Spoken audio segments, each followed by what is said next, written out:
Hello fellow traders, here with the Spring Hunter, and in today's video I'm going to answer your questions that popped up in the blog, clarify them, and I think ultimately this will help you understand the Spring and Upthrust setup even better. And in this video actually I'll explain exactly entry techniques, variations of the setup, and how to use support in resistance in identifying these springs up front and maybe placing some orders to monitor the markets. So stay tuned. What happened so far? A few articles after the creation of the blog, a few trades that I posted around Twitter and in TradingView, but the blog is pretty much the cornerstone of this Spring Hunter experience. So let's see what happened. The first post came from a few fellas. I'll go over them, and actually I'll go to the charts and try to explain them. I was thinking maybe to write a blog post, but when you explain it, it's with the chart, it's even simpler. So Max was the first one. He was asking me how it is working so far, and I gave him some idea of how we use one-to-ones as targets and maybe what's the expected percentage, let's say, gain or hit rate, which I observed during some back tests and maybe during some forward tests and during some live trading. But Max, how it's working here so far, I will explain by explaining the rest of the comments, because they were asking specific questions about support and resistance. And I have to say that this setup, which is Spring, it evolved over time. Okay, it's just started with back testing, buying pretty much previous support or previous resistance which was breached and then price reversed like a fake out. That was my first mechanical back test, which landed to be successful, and then I was interested in the Spring setup, and then I discovered David Paul's work and had communication with him, and I started looking at the Wyckoff Spring more as an ABCD in an uptrend or a downtrend. So there are variations to it. I'll try to cover it today. Okay, so jumping to the other two comments. Second one was from John, and it's a very detailed one. John, whoever you are, thank you, because I can tell you that you truly spent some time thinking about these springs. You went to the markets, you saw them, and some questions popped up to your head.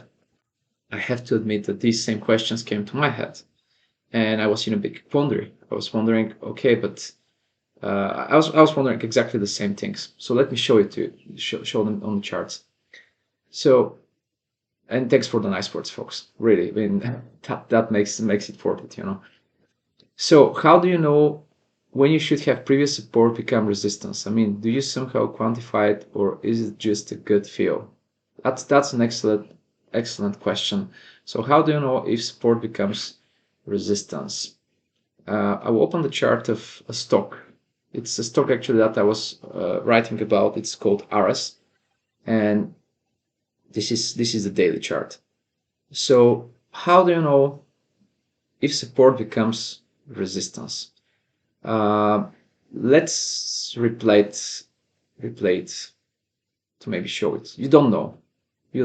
What we're doing is we're trying to predict the future, or we're trying to engineer a system which has some edge. We're not trying to predict it 100% with what's going to happen.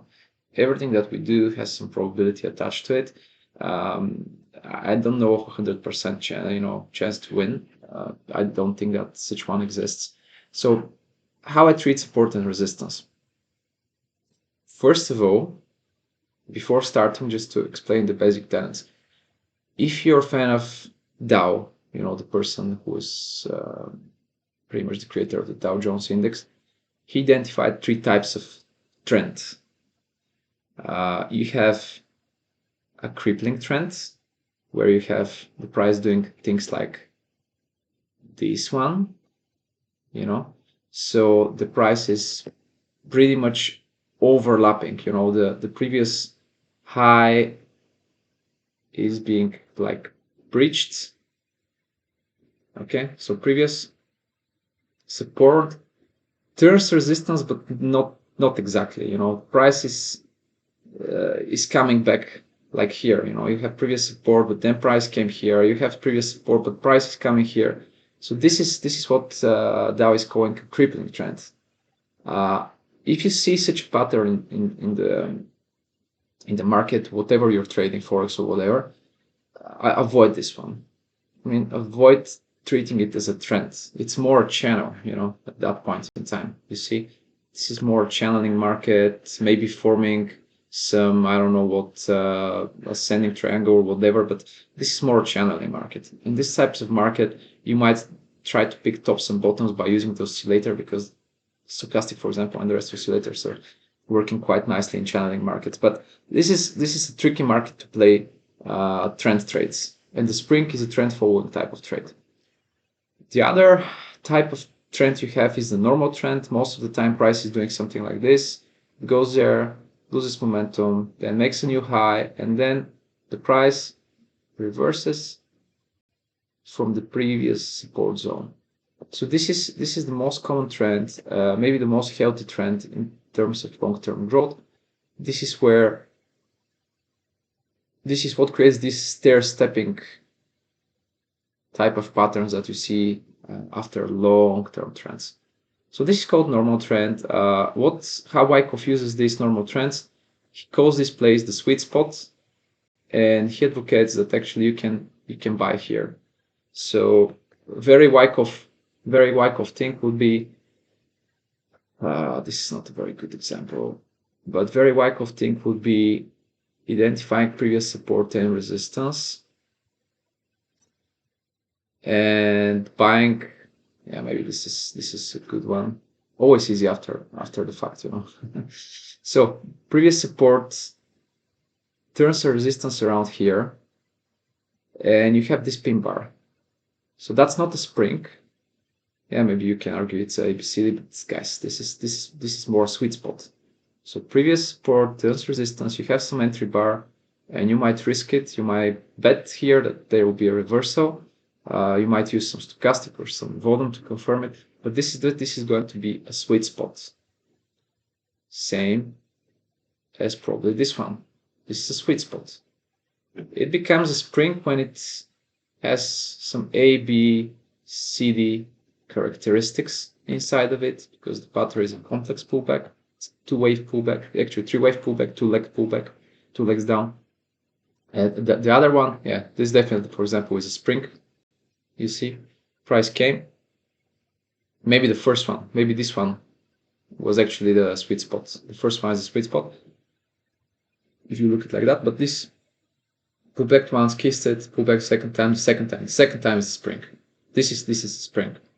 But if it comes only once, touches it once, and goes up, this is a sweet spot. So most of the time, as you see, the market is doing something like that, and it's not exact. It's not very exact. You know, after the fact, it looks very easy, but guys, go play the bar replay, do some back testing, and you see it's very confusing, because very often, as then John asked me, price pullbacks and takes previous lows. You know, maybe that was a low, maybe that was a low, but that was previous low, then price return back, take this low, take this low. And there was another question from John, are you inclined to take this? I'll answer in a minute. So this is a normal trend. What is the last part of the equation when you assess the trend momentum? The situations where you have the distance between the previous top and the next bottom, the difference between support and resistance, like maybe here, or like maybe this one here. So what is this? What is this type of trend? This is what Charles Dow calls a fast trend. I'll return to the drawing board. So if you have previous resistance, become support, but there is like a gap of the price, this is fast trend. Okay. So when you have a fast trend, you don't have a touch. Your sweet spot is not so easy. Okay. I'm explaining this because later I'll show you that person was asking me, would you take the spring if there is no support and resistance? Yes, because this might be a complex pullback in the form of ABCD. And this is a spring for me. Yes, previous support was down below. There was no line that you can draw, because if you draw the line of support and resistance, you draw it somewhere around here, and you have some gap. So in these conditions, I'm looking for this ABCD pullback to be tight, and I'm looking for this previous low to be overtaken. And then on close above it, I'm entering. Okay, so these are the three modes: crippling trend, normal trend, fast trend. I'm trading the springs predominantly these two trends. If I see sweet spots and springs, etc., that's fine. If I see a fast trend, take it, because in fast trend, breakouts are working, guys. This is maybe the only place where, if you listen to David Bow more thoroughly, this is the only place where you buy breakouts, because the momentum is so strong, it cannot even return back to the previous support zone. So this is one indication of momentum. This is how maybe you can assess that the previous support or resistance will hold. Okay, but let's return to the stock itself to show you. So at this point in time, you have no idea whatsoever what will happen. You might just expect price to do certain things. So you identify your previous. So I'm just showing you how you can do it. You identify your previous support zone, just put a line in the sand, and observe what the price is doing. Okay, price is taking previous lows, etc. But now let's just observe support and resistance. So we have a new high, it's going upwards. And what happens? It starts to make new highs. You see? So after 1, 2, you see actually that you have maybe a new support zone. Okay? So what you're doing now, you have your line in the sand, and you're anticipating what might happen. Here you have push up, so let's see what happens. Okay. Now you have price making a new high, price retracing a bit, trying to make a new high, but fails. So, alarm. Maybe that will be spring. Who knows? I place my line here. I maybe place some alarm around the line to monitor what's happening, or I just observe the chart. This is a daily chart, guys. You have enough time to observe it. So let's see what might happen here. Yes, price consolidates. Multiple inside bars nested inside the big one. And then you have a poke.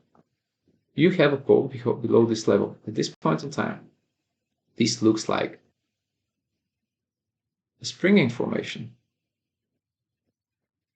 You have push up, retracement, trying to push back again. It's not making a new high. Yeah, it's just touching it but not closing above it. And then it pushes back. So currently, if on the second bar I see a reversal, I'm inclined to say that it kissed it once and it kissed it twice. But let's see what happens. Okay, you have some doji bar, good indication that we're losing momentum. And the next one is outside that bar, but guys, would you trade this one? It's a bear bar closing in the middle of the range. Even so, it's an outside the bar. A bit tricky. If that was a bull bar, maybe better. But the next one, classic spring action. This is a bar that engulfs the previous two bars. It's an outside bar. Then you can risk it. And very important characteristics, guys. You were asking me about the previous support and resistance. You have your first touch here. You have the second touch of the resistance. You can say that you already had it here. It's a bit arbitrary where exactly you should put the line. But you want a good entry bar, and at least how I'm trading the springs, I'm waiting for the price to close above this level. Okay? On shorter term time frames, I expect that to happen in 2 bars, to be fair. So first is maybe the poke bar, and the second I want to be the spring. But this is daily or weekly. It's a bit different on the longer term time frames. You have a little bit more assurance. But this is something that you'd rather take. I'd rather take it. Stochastic is in the buy zone. It's bounced from the 55 EMA. You overtaken the previous low. You have this support coming down here, and you have this bar which is bigger than the previous ones, which were narrow range bars. Volume is not exactly confirming this bar, but let's see. Yes, that was a spring action. So why I do this with the bar replay? Let's just remove this one. Why do this with the bar replay? Because you never know if the price will hold and where it will hold. You're just drawing your line and observing what the market is doing. Like here, it dipped, it kissed it once, but in my book, don't just buy this bar. You buy something with some confirmation. You see here how volume come from maybe some of these bars. But I'm not hunting for this. I'm hunting for maybe something like this. You have kissed once, kissed twice, and then you have some inside bar. David Bowie was fan of inside bars and not. And now you have the next situation where John is asking me, what if the spring does not come only back once or twice? Okay. Can it be any resistance that turns into support, and can it be old resistance on a chart? For example, not the last high, but maybe the high before the last high. So it's, oops, I want to show you some other stuff later. So this is not the previous support. This is a previous low. It's overtaken. One question is, would you take this one? If you trade this mechanically, you might take it. You might take it, but this is a different variation of the setup. It's not exactly a clean ABCD, although you can say it is. One way to trade the setup is to take all the signals when the price dipped before previous low, which was some distance behind. So measure 8 to 10 bars. You can play with the numbers. So for example, here price dipped before previous low, but 1, 2, 3, 4, 5, 6, 7 bars, it's 8 bar, it's a bit arguable. Maybe if you're searching for a previous low, search for some distance like here. This is variation for the spring. I think Tom and David Paul were exactly calling this lost momentum or lost motion technique. So you pick some long-term moving averages. I use 55 and 89. And every time price dips below previous low and closes above, you can enter. That's variation of the spring. That's to answer the first question of Max, how it's going for me. Well, I started with backtesting this one and trading this one, like the lost motion one. Nowadays, I'm much more going to maybe more swing trades, higher time frames, and I'm trying to identify areas of interest like this one, and I'm just waiting for a good confirmation out there, maybe with some volume confirmation. This is how my trading evolved. But if you want to trade it purely mechanically, wait for the previous low to be breached and enter on the close above it. Also, if you're a fan of Tom Hoggard's work, this is the so-called fishing technique, where the price is fishing for previous lows, previous highs, and reverses. I just advocate you guys to do that in an uptrend.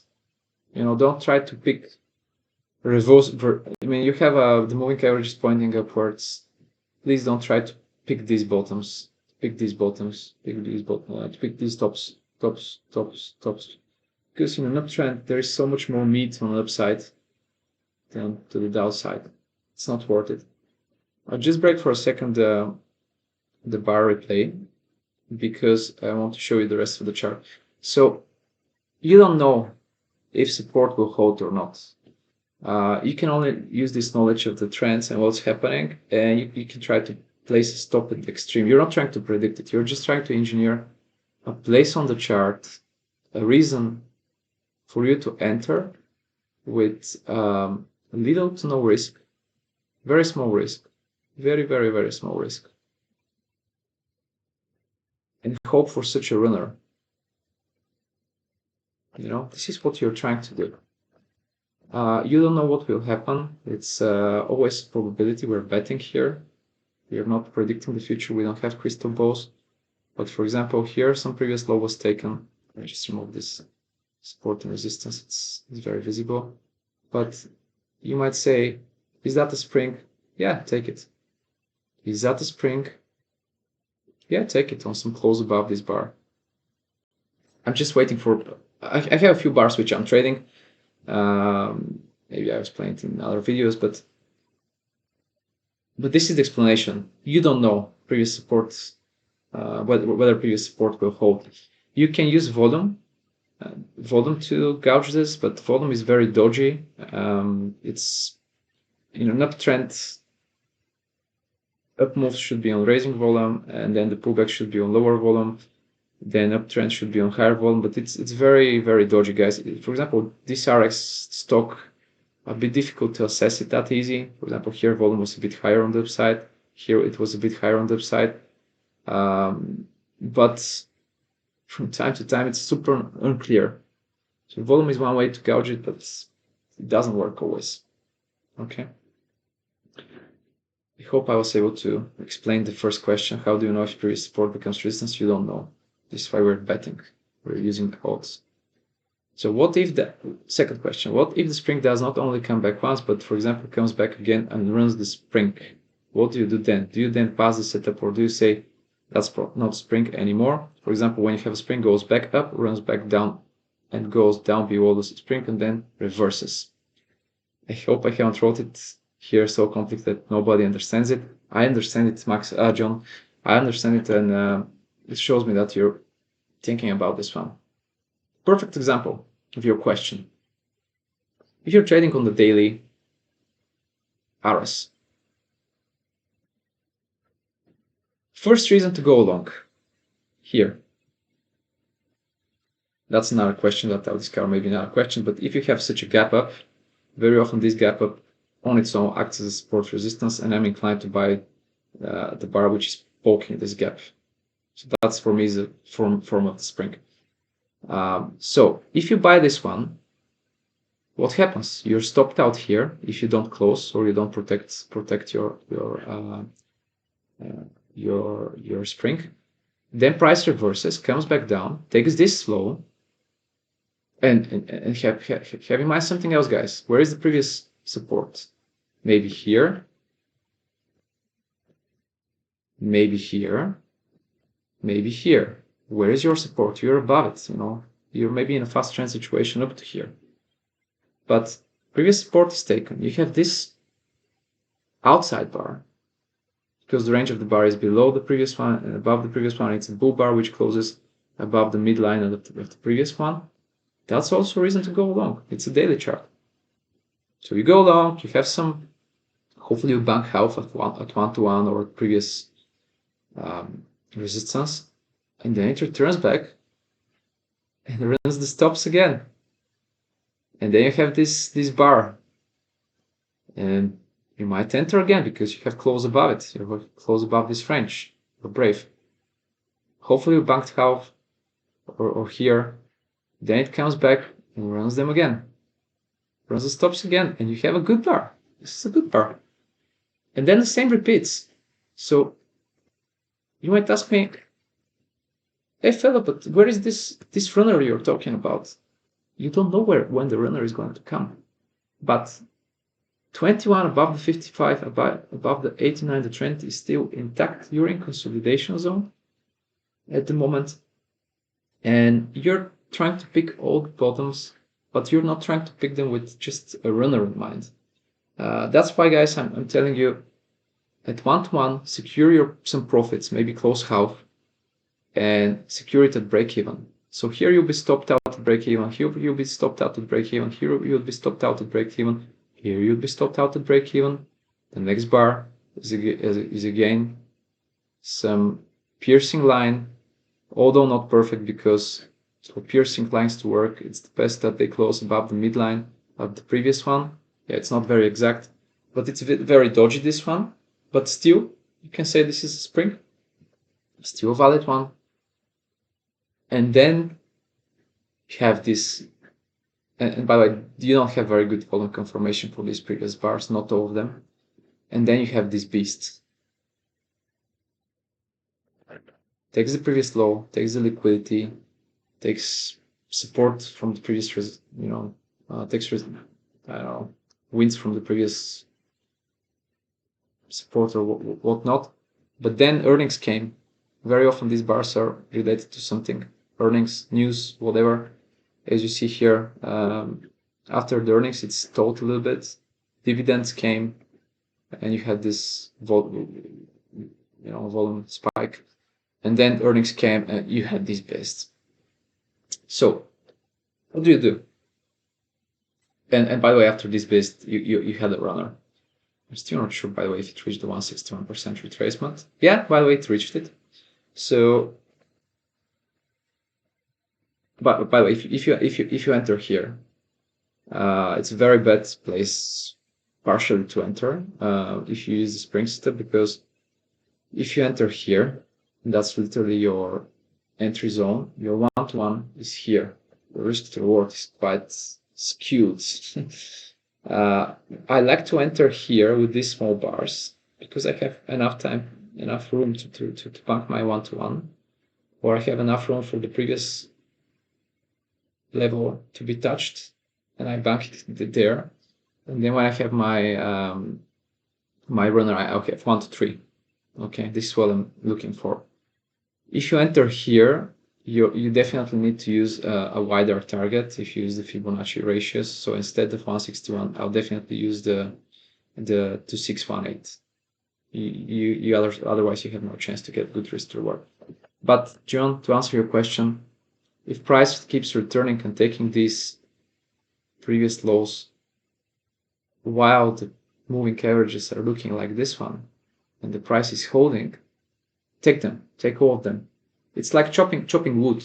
You're chopping, you're trying to cut a tree, but it's a big tree. You know, it's a big consolidation. So you try once, you try second, you try third time, and every time you're taking small piece of the pie, small piece of the pie, small piece of the pie, small piece of the pie. You're hoping for a runner. Here you get your runner on the fifth strike. 1, 2, 3, 4, 5, 6th strike. Okay. So how do I know the previous support will turn to resistance? I don't know. I just have to take them all. If I want to trade it mechanically, take all of these until the moving averages are pointing upwards. Or if you want to trade discretionary, try to use some volume for confirmation. But as you see, in this case, that was a very big move. Okay. What I personally did here, because I was writing a little bit for RS, I'll just remove the drawings for a second. I had no idea what's going to happen. I just spotted that we have this big push up, which even looked like exhaustion. I mean, sometimes when the trend moves quite aggressively, then it needs to stop a little bit. So I was observing this on the weekly chart. This is a weekly chart at the moment. Previous was daily. I was observing that you have 1, 2, 3, 4, 5, 6, 7 inside bars inside of this bar. So you have multiple inside bar pattern. Very often people buy this on the breakouts if you want to trade as in multiple inside bars pattern. But what I was monitoring for was a reason to go long, and that reason was a little bit also similar to a spring. You see, had some consolidation. I had this good pin bar here, and on the weeklies, guys, you can take pin bars with much more confidence that they're going to work. Just look on the left side, pin bar, pin bar, pin bar.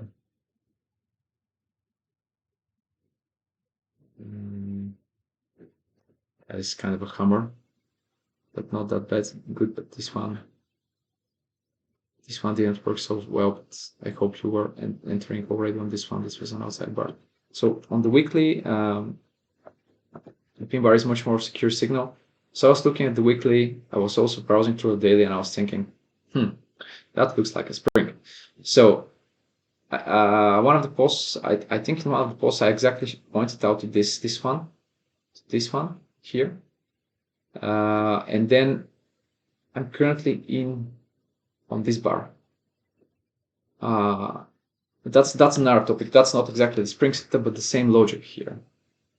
So you don't know when that will happen. As you see, you have multiple consolidations. What you're trying to do with this setup, guys, you're not trying to predict the future. You're trying to engineer a good way to enter into already established uptrends. Price is going from left to right, pretty obvious. So you're trying to engineer a low risk way to enter, to join this trend.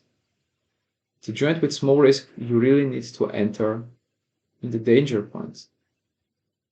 As I was explaining previously with the stochastics example, you really have to enter somewhere around the danger point, around the danger point, around the danger point. So the spring action setup is allowing you to spot these places and enter with confidence. The confidence comes after backtesting, after seeing this setup for a lot of time. But this is what you're trying to fade the short-term trend. I mean, what's the short-term trend? This is the short-term trend. This is the short-term trend. This is the short-term trend. This is the short-term trend. This is the short-term trend. You're trying to fade these in the direction of the long-term trend, guys. I'm just drawing it because it becomes evident what we're trying to do. We're trying to bank these longer moves. This is where we make our cash.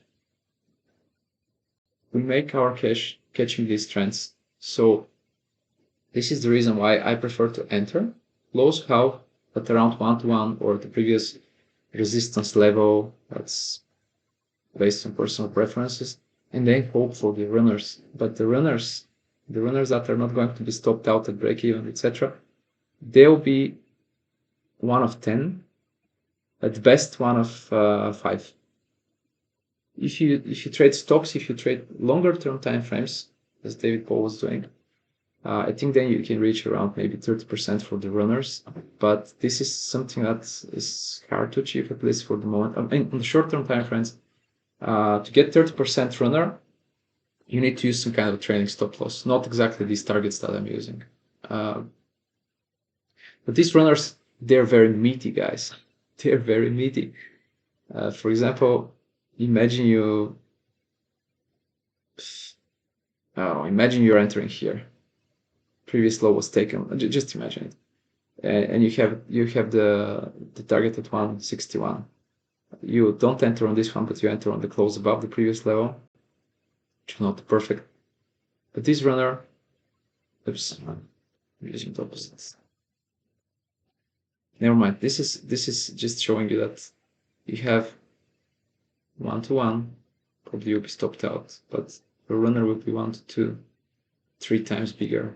Sometimes if you have one of these setups which we trace a lot, you'll get a 61, and you get a much bigger target. But this is what we're trying to do. We're trying to fade the short-term trend in the direction of the long-term trend and place our entries where the masses put their stops. So every time your previous position is stopped out, a lot of other people are stopped out. So just enter here in the danger zone. Okay. Love talking so far, but I hope this is explaining totally what we're talking about.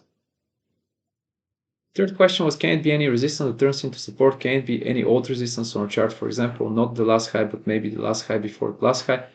I think we answered this one. I'll show you maybe another variation of the spring, how you can use it. Although, guys, this is not the classical spring setup. Can it be previous high? Can it be high before the previous one? What I'm showing you at the moment is something that I was observing. Because when you trade a setup, you realize the philosophy behind it matters. First tenant, you're fading the short-term trend in the direction of the long-term trend. Second, you're buying where the masses are stopped out. So you're buying where typically people place their stop losses. And when you have that in mind, you can play a little bit with the setup. So here, what happens? At this point here, I think I was monitoring maybe the 4-hour charts. Yes, so I was looking to this downtrend here. Just looking at this downtrend here, and here you can see a few springs. First one, second one, third one. On the question, should you take all of these? Yes. Yes. In my book, even a wedge is a reason to go short, and the next one was very good outside bar. So you're trying to chop the market, guys. You chop wood. You enter here, danger zone, bank half. You enter here, you're stopped out. You enter here, you bank half, and you hope for a runner. But I was observing this one, and then I saw that the bow tie changes, goes up, and then you start to see previous lows taken, and then it goes up, previous low taken, it goes up. So you have enough room for 1-to-1s, etc. So when I start to see this, and I saw that breakout I was like thinking, okay, now we're in some kind of a trend. But then the trend started again to be one of these crippling bastards, you know. It came back to here. But when it did this, I was thinking, okay, that might be some form of channel in market, because see, previous lows here were taken, there was some support resistance, and guys, with Forex it's so much difficult to do these assessments, not that clear.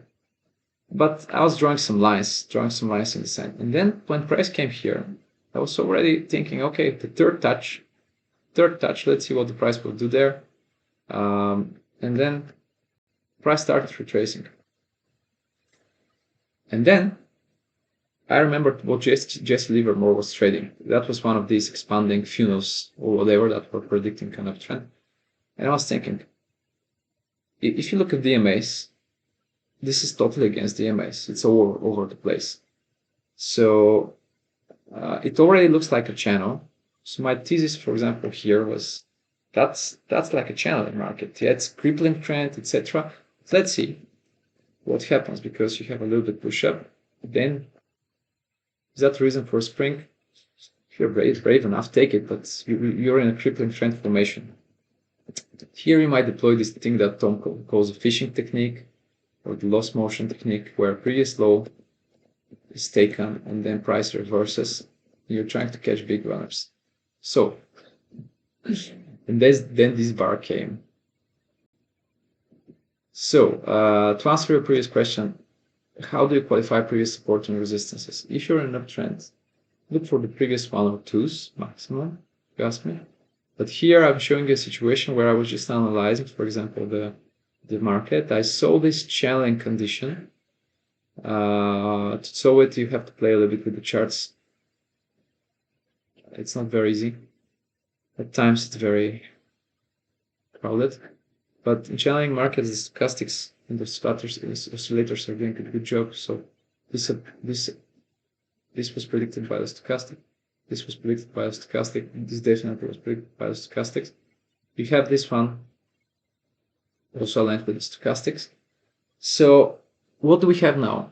We have the border of the channel. You might say that we are in some form of an uptrend. You see form of some uptrend. Yeah, if you look at the previous ones, not very clear. But guys, this is the daily chart. So you're still in uptrend condition, and the price starts to break up. It comes to previous supports. Previous support from the daily is significant.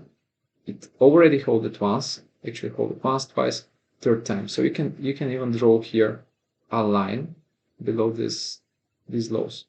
So I have this line of support resistance, and then you have a wedge, which is very visible on the 4-hour. You have 3 touches.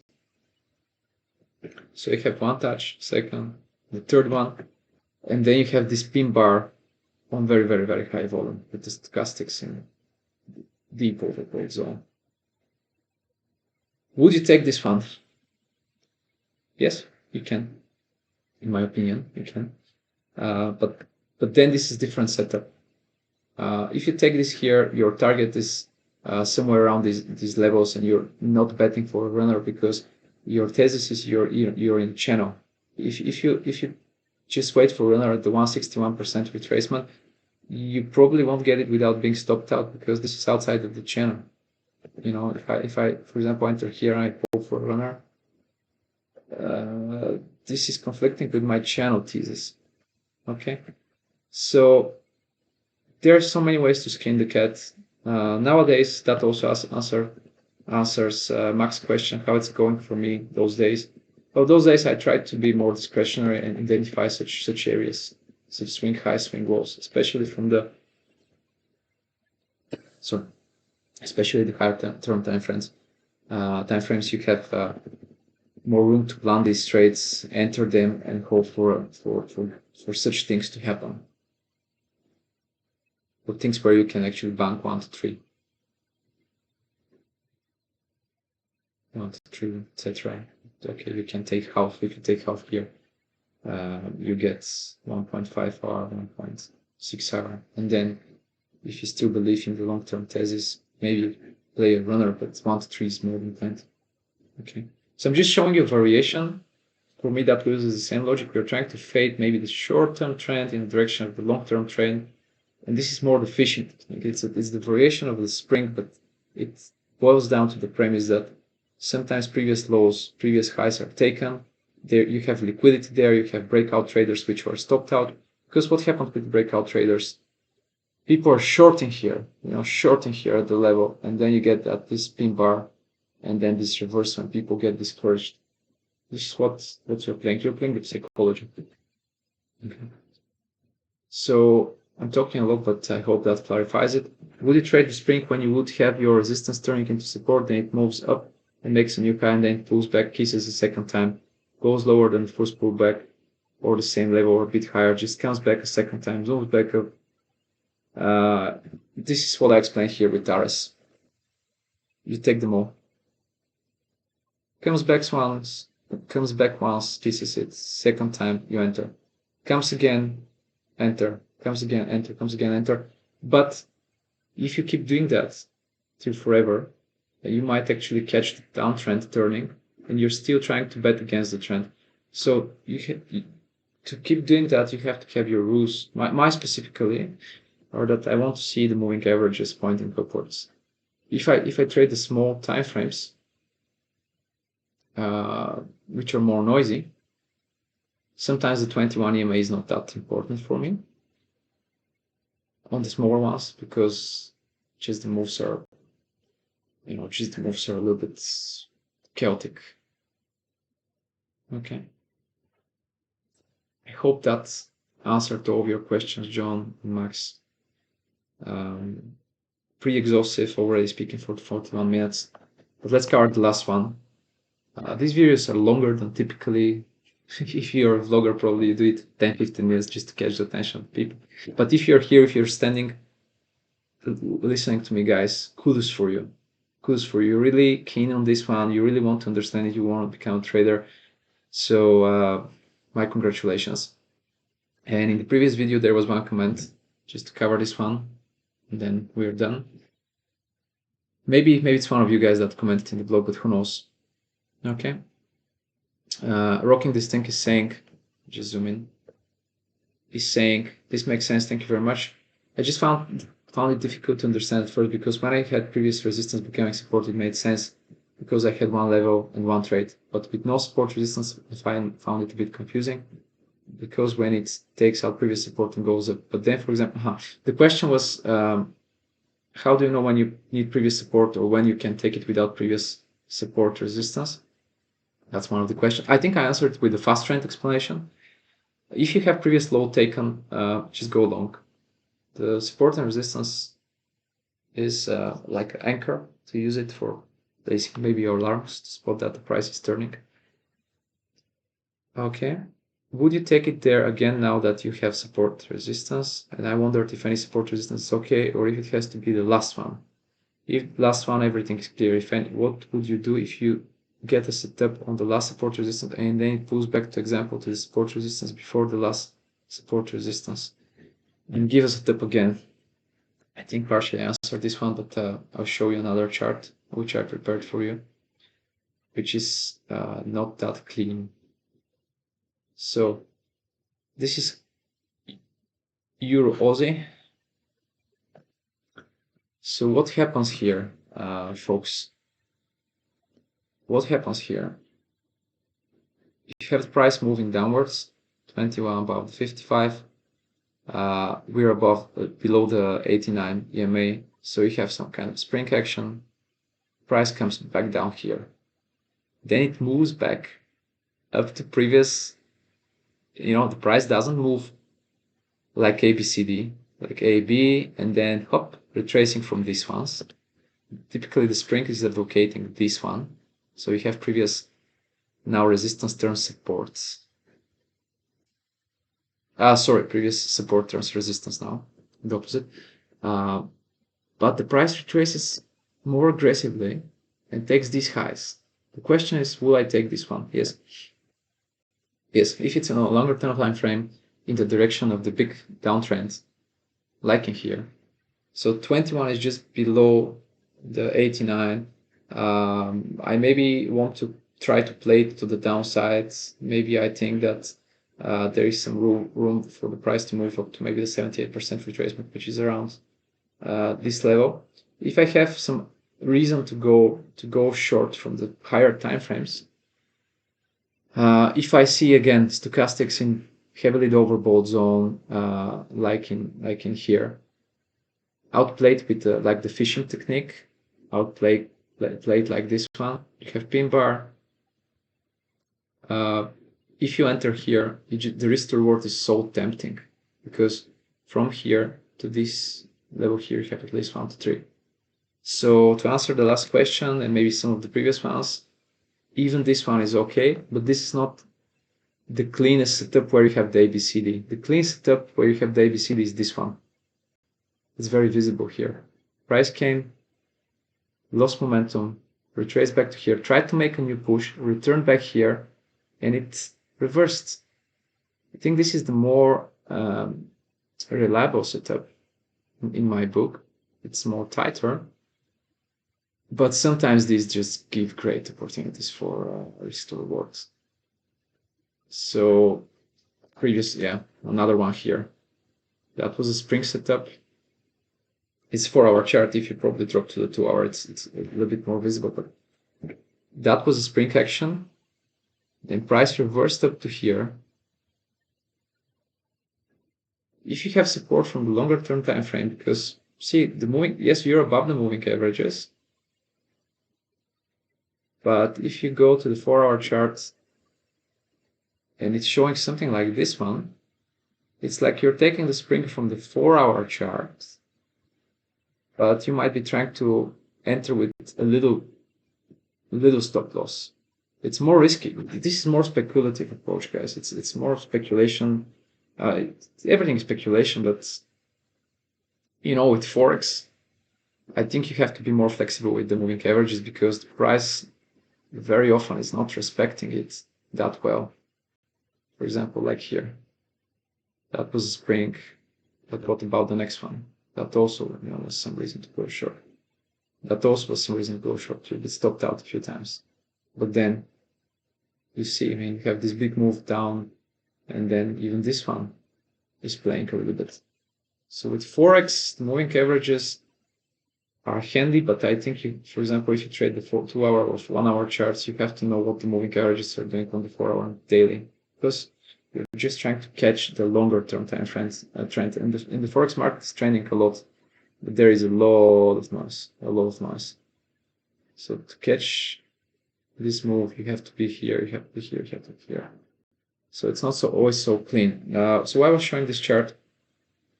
I was browsing through the charts. I saw this big pin bar, news time.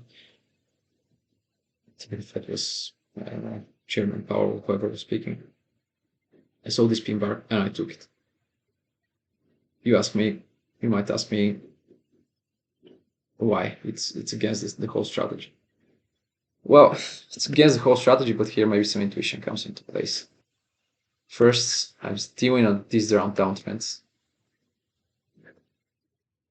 Then I have this ABCD, which is too thick working out. So you have ABCD, also the price came, took this high, reversed. So there was some spring action here. There was also some spring action here. So when I see the springs, the upthrusts, so these are upthrusts. When I see the upthrust working, I know we are still in a downtrend. So this is what I'm monitoring for. And then I saw this one, and I just shorted. Just shorted actually on the next one. I think here I shorted on this one here. And this is something that I call a nested upthrust or nested spring. So I'm not playing the trend. I'm not playing exactly this trend, but I'm finding a reason to come short in an overall downtrend. So how many reasons do you have? It's already a good feel that I have, but I know that this is a 1-to-1. It's visible later, but you see it's 1-to-1. And sometimes you wonder, the block is called Spring Hunter. Why do you trade Gartleys? Well, because this is a Gartley. You have A, B, C, D from 78% retracements. So this ABC giving me longer term bias that way maybe we move lower. Also another ABCD, which is also from the 78% retracement going backwards. I risk it, although the moving averages are not doing much. But if you go to the 4-hour chart, totally in line with it. Some of the best trades, guys, in Forex, because some of you asked me about Forex, some of the best trades happen when the price reverses from the longer term moving average. This is 89, but use 100. So very often you see price goes to the extreme, touches this moving averages, takes some previous high low and reverses. Then the risk to reward is just huge. Okay. So I specifically took this on the 1-hour chart. Maybe I was not having idea if that's going to work, but my idea for the risk management was the following one. I have enough time, I have enough room. Sorry, I have enough room. This is my risk. Do I have enough room to the previous resistance zone to bank my 1-to-1? Yes, exactly these lows are 1-to-1. So I was thinking, okay, I'll take it. Maybe that will not lead to any runner, but my runner from this small move retracement here, if it's the 161 retracement, it is nested inside of this pullback. Okay, so that if I just target the next support resistance zone, and even if I use my Fibonacci 161.8 extension for confluence, then it's adding up. It's adding up. I have my risk to reward well. If I want to be playing it differently, why I call it a nested spring? Because I'm trying to chop this trend, to chop it, and maybe hope for a bigger runner. For example, if I enter here with this small minimal risk, I might even target the 161 of the previous retracement. I'll just remove the moving averages to make it more clean. You see, sometimes when I see the price consolidating like that, but I'm still in a downtrend, and I believe there is still some room down with the 161% retracement, I might take it because the risk to reward is just huge. And another thing, how do you know if previous support resistance will hold? One of the best indicators I know of momentum is the angle of the lines. Oops. So you have high momentum, then it tries to push back. Then you're losing some of this momentum, then it tries to push back. Then you're losing some more of this momentum, the price tries to go back down. And then, you know, over what's happening, the momentum shifts and the bulls are losing. It's like a domino which is falling over, you see. So that also answers one of the questions, why I'm taking all the springs. That's the reason. Sometimes the first spring will not do it. It will not cut it the first time, the tree, but then you need the second time and the third time. And if you see that, for example, the momentum is being lost like this one, yes, that might be a beginning of a new trend. Maybe, it may be. That's why I use the confluence of the longer term time frames. You're still in the situation where, you know, the moving averages are pointing downwards. Yes, it's a bit crippling trend, but Forex is another beast. So that's why I took it. That was a little bit intuition here, maybe a little bit speculative, but this is where I'm at the moment. I'm trying to sometimes to identify such areas where I can risk a little to make a lot, and I'm deviating from the rules. But for beginning, just take the springs, backtest them, try to you know, figure this out mechanically in the first place, and then you can play with the discretion. But you have to have a belief in the setup. If you haven't put your time in, you don't have it. Okay.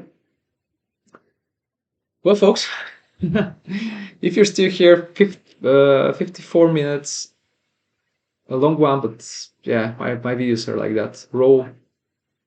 We're just watching a chart, explaining things forwards. I hope that helped you.